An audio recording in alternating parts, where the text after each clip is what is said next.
Sekarang saya berada di Hotel Maisar Al-Maqam, iaitu hotel bagi pakej ekonomi. Jom kita tengok apa ada kat sini.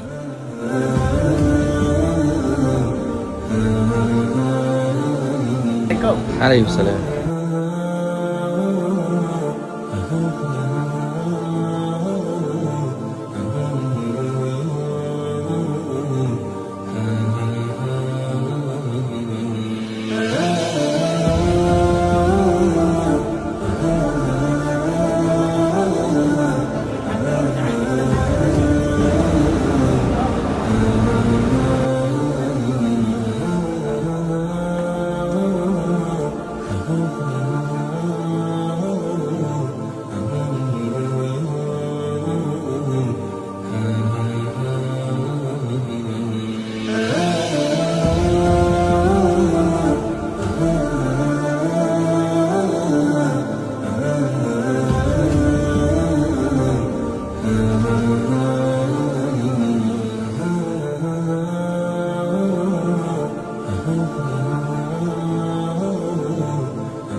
Okey, sekarang saya nak tunjuk jarak antara Hotel Maisar Al-Maqam, hotel ekonomi, daripada hotel ke Masjid Al-Haram. Jom.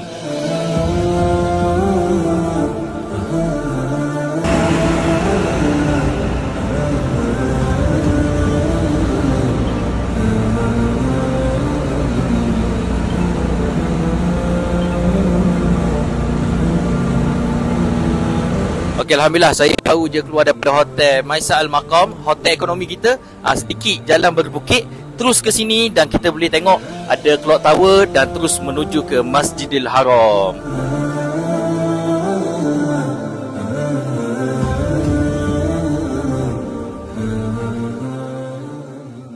Insaf dulu baru travel, langkah kita penuh yakin, impian jadi nyata, gaya terus ke destinasi.